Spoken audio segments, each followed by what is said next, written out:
Hi friends, it's Danielle with Take Care Mama, and this is gonna be a little different of a video today. I'm kind of nervous. It's way outside my comfort zone or what I usually do.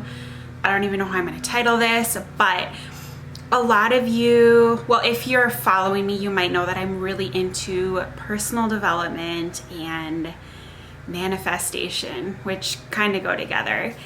And one of the things for manifestation is when we want something, we're usually going after the feeling we think we will experience once we have it. So whether it's money or a spouse or a new job, if you distill your desire, what we're really wanting is a feeling.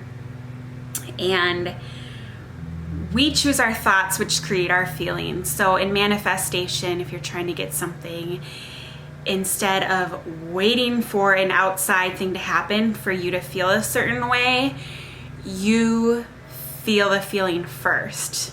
I want to, for instance, rank up in my network marketing company.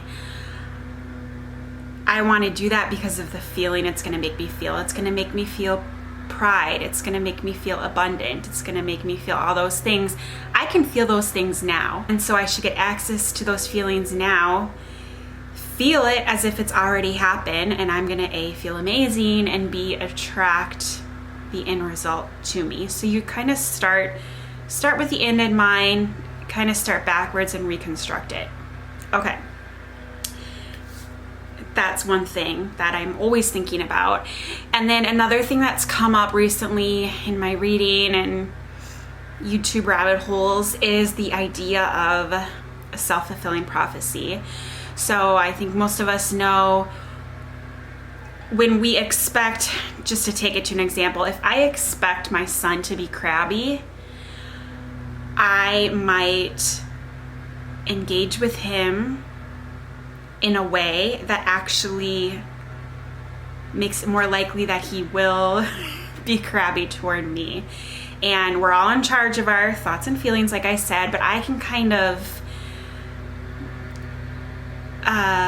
tip it. I can kind of cause it in a way.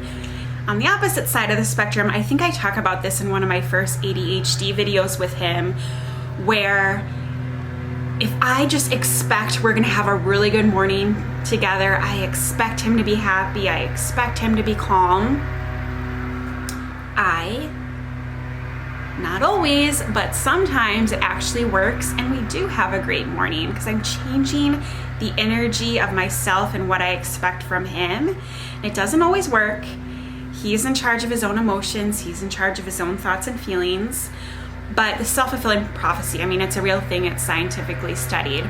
And so I just had this light bulb moment of meshing these two concepts together, the self-fulfilling prophecy and the manifestation thing, where you access the feeling before the object you desire. And I thought, let's bring the self-fulfilling prophecy to myself. Going back to my network marketing company, in order to grow, I'm thinking about people I look up to who are at levels in which I aspire to, and trying to think of how they act, how they think, how they feel. I imagine that they are confident. I imagine they're calm. I imagine they're organized. I imagine that they, confidently sell, but they don't have the needy energy of, I've been known to log in multiple times a day to check in how many new sales came in, or even on YouTube, check my analytics multiple times a day. I don't think a successful person in those spaces do that. They put it out there, they're almost detached, and they wait for the results to come back to them. And again, molding these two concepts together, I started thinking, what if I expect myself to think, feel, and act a certain way? And I've been doing this in different areas of my life, so I have a hard time myself staying calm with my kids sometimes. So I wake up and I set an intention, like, I expect that Danielle is going to act calm this morning when she interacts with James and Norma, and I expect her to get a lot done. I expect her to show up in confidence today. And the self-fulfilling prophecy, it sometimes works on random people. I do it with crabby cashiers. Like, there's a crabby cashier at Target that I often get, and if I show up to the line expecting her to be happy, expecting her to be engaging and calm and joyful, sometimes that works. Not always, but sometimes. And if that concept can work with a complete crabby stranger at Target, there is a much greater chance that it can be more powerful if we apply it to ourselves. So I've been playing around with this, expecting myself to be confident, expecting myself to show up in the world as the person I wish to be, as my higher self, expecting that my thoughts and my feelings and my actions are aligned with my higher self. And it's been really fun to see that reaction. It's been fun to see what's come from that, and I've had some exciting new sales and things going on in my personal life, and I think that, I don't know, I just really like this idea. I haven't really heard anyone articulate it in this way, and so I thought I'd share it with you.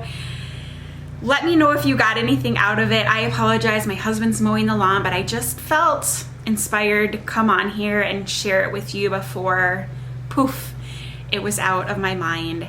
And I hope that someone got something out of this. Thank you so much for watching. If you are new to my channel and enjoyed this video, I'd love for you to stick around by hitting that subscribe button, and I'll see you next time. Take care.